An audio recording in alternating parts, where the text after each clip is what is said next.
Hello மக்களே, this is Tamilselvan.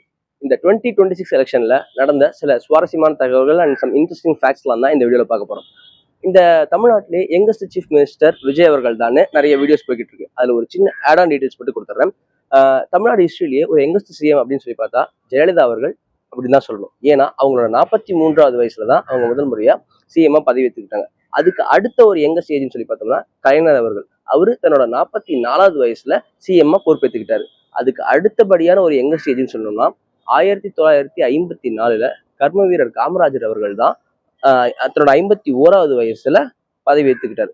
அதுக்கு அடுத்து கிட்டத்தட்ட 72 ஆண்டுகள் கழித்து இப்போ 2026 ஜோசப் விஜய் அவர்கள் தன்னோட 51வது வயதுல சிஎம்மா பொறுப்பேற்று இருக்காரு. காமராஜர், அதாவது தாவேகாவுடைய கொள்கை தலைவர்கள் ஒருவரான காமராஜர் அவர்களும் 51 வயதுல சிஎம்மா பொறுப்பேற்றுட்டு இருக்காரு ஃபர்ஸ்ட் டைம். அதே மாதிரி தாவேகா தலைவர் இப்போ பிரசன்ட்ல இருக்கக்கூடிய தாவேகா தலைவர் விஜய் அவர்களும் 51வது வயதுல தன்னோட சிஎம் பொறுப்பை ஏற்றிருக்காங்க. அதுவும் முதல் எலெக்ஷன்லயே கிட்டத்தட்ட 234 தொகுதியிலையும் தனிச்சு போட்டிட்டு அதுல 1.72, அதாவது 1,72,00,000 பேரோட ஆதரவோட 108 தொகுதிகள் வென்று சிஎம்மா பதவியேற்றிருக்காரு. இது ரொம்பவே ஒரு வரலாற்று வெற்றியா, பல அரசியல் ஜாம்பவன்களாலேயே புகழப்பெறக்கூடிய ஒரு வெற்றியா இருக்கு. அதுக்கு அடுத்த ஒரு சுவாரஸ்யமான தகவல் என்னன்னு சொல்லி பாத்தீங்கன்னா, கர்ப்பிணி பெண் ஒருத்தங்க திருவிக நகர்ல பல்லவி அப்படிங்கிறவங்க, அவங்களுக்கு கர்ப்பிணியா இருக்கும் போதே சீட்டும் கொடுத்து அவங்க இன்னைக்கு வெற்றி பெற்று கர்ப்பிணியாகவே போய் சட்டமன்றத்துல தன்னோட எம்எல்ஏ பதவியும் ஏற்றிருக்காங்க. அதுக்கு அடுத்தபடியா சொல்லணும்னா தன்கிட்ட வேலை செஞ்சுக்கிட்டு இருக்கக்கூடிய டிரைவரோட மகனுக்கு விருகம்பாக்கத்துல சீட் கொடுத்து, அதாவது சபரிநாதன் அப்படிங்கிறவருக்கு சீட் கொடுத்து இன்னைக்கு வெற்றியும் பெற்று அவருக்கோட சீட்டுக்கெல்லாம் நிறைய பேர் சொல்லிட்டு இருந்தாங்க, ஒரு டிரைவர் மகன்லாம் எம்எல்ஏவா அப்படின்லாம் கூட சொல்லிட்டு இருந்தாங்க. அதெல்லாம் எதையுமே கண்டுக்காம அவருக்கு சீட் கொடுத்து அவர் வெற்றி பெறவும் வச்சு இன்னைக்கு அவரு சட்டமன்றத்துல பொறுப்பேற்றுக்கிறாரு. அதை தாண்டி எக்ஸ்ட்ரா இன்னும் அவருக்கு ஒரு கூடுதல் பொறுப்பும் கொடுத்துருக்காங்க. அது என்ன அந்த கூடுதல் பொறுப்புனா, சட்டமன்ற கொறடா அப்படிங்கிற ஒரு முக்கியம் வாய்ந்த ஒரு பொறுப்பையும் தாவேகா அவர்கள் சபரிநாதன் அவர்களுக்கு கொடுத்துருக்காங்க. இது ஒரு இம்பார்ட்டன்டான ஃபேக்ட், இன்ட்ரெஸ்டிங்கான ஃபேக்டும் கூட. அடுத்ததாக 234 தொகுதியிலையும் தனிச்சு போட்டிட்டு இருக்காங்க. கிட்டத்தட்ட 234 கேண்டிடேட் போட்டாங்க. அதுல எடப்பாடியில மட்டும் தன்னோட அந்த டிவிக்கோட கேண்டிடேட் லாஸ்ட் மினிட்ல வித்ரா பண்ணிட்டதுனால 233 தொகுதியில தனிச்சு போட்டிட்டு இருக்காங்க. போட்டியிட்ட ஒரு தொகுதியில கூட டெபாசிட் இழக்கல அப்படிங்கிறதும் தாவேகாவோட பெரும் சாதனை இந்த எலெக்ஷன்ல. இதை சொல்லும் போது இன்னொரு விஷயத்தையும் சொல்லணும். நாம் தமிழர் கட்சியை சார்ந்த சீமான் அவர்களும் தொடர்ந்து தனிச்சு போட்டிட்டு இருக்காரு. 234 தொகுதியிலையும் தன்னோட கட்சி வேட்பாளர்களை தான் நிறுத்திட்டு இருக்காரு. அந்த வகையில இம்முறை இந்த 2026 எலெக்ஷன்ல 234 தொகுதியிலையுமே டெபாசிட்டை இழந்த கட்சினா அது நாம் தமிழர் கட்சிங்கிறதும் இங்க குறிப்பிடத்தக்கது. அடுத்து சிறுபான்மை சமூகத்தை சேர்ந்த 13 பேர் இந்த முறை சட்டமன்றத்துக்கு தாவேகா சார்பில் மட்டும் உள்ள போயிருக்காங்க. அதுக்கு அடுத்ததாக பெண்கள் பல வருஷங்களுக்கு அப்புறம் அதிக பிரதிநிதித்துவத்தோட சட்டமன்றத்துக்கு 23 பெண்கள் போயிருக்காங்க.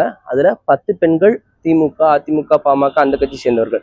தாவேகாவை சேர்ந்தவங்க மட்டும் 13 பேர் ரெப்ரசன்ட், அதாவது தாவேகாவை ரெப்ரசன்ட் பண்ணி மட்டும் 13 பெண்கள் சட்டமன்றத்துக்கு இந்த முறை போயிருக்காங்க. தமிழ்நாட்டுல மொத்தம் 44 தனி தொகுதிகள். அந்த 44 தனி தொகுதியில தாவேகாவை சார்ந்து மட்டும் 23 வேட்பாளர்கள் வெற்றி பெற்று சட்டமன்றத்துக்கு போயிருக்காங்க. பொது தொகுதியில பழங்குடியின வேட்பாளர்கள் 2 நிறுத்தி இந்த முறை 2 கட்சிகள் வெற்றி பெற வச்சிருக்கு. அதுல ஒண்ணு காங்கிரஸ் கட்சி மேலூர் தொகுதியில விஸ்வநாதன் அப்படிங்கிறவர் நிறுத்தி வெற்றி பெற வச்சிருக்காங்க. அதுக்கு அடுத்து தாவேகாவை சேர்ந்தவங்க விருதுநகர் தொகுதியில செல்வம் அப்படிங்கிறவர் நிறுத்தி வெற்றி பெற வச்சிருக்காங்க.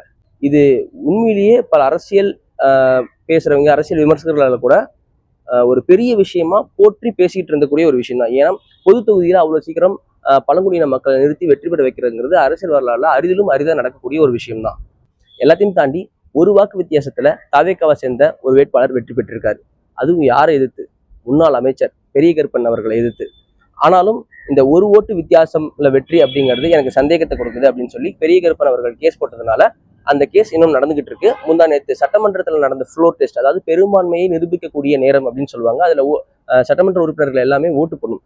அந்த நேரத்துல கூட கோர்ட் என்ன சொல்லிடுச்சுன்னா, இந்த ஓட்டை நீங்க எடுத்துக்கூடாது, அதாவது ஒரு ஓட்டுல திருப்பத்தூர் தொகுதியில ஒரு ஓட்டுல ஜெயிச்சார் இல்லையா, அவரோட ஓட்டை ஃப்ளோர் டெஸ்ட்டுக்கு நீங்க எடுத்துக்க கூடாது, ஏன்னா கோர்ட்ல கேஸ் நடந்துட்டு இருக்கு, அதோட தீர்ப்பு வர வரைக்கும் இந்த ஓட்டு செல்லாது அப்படிங்கறத அதுக்கான அர்த்தம்.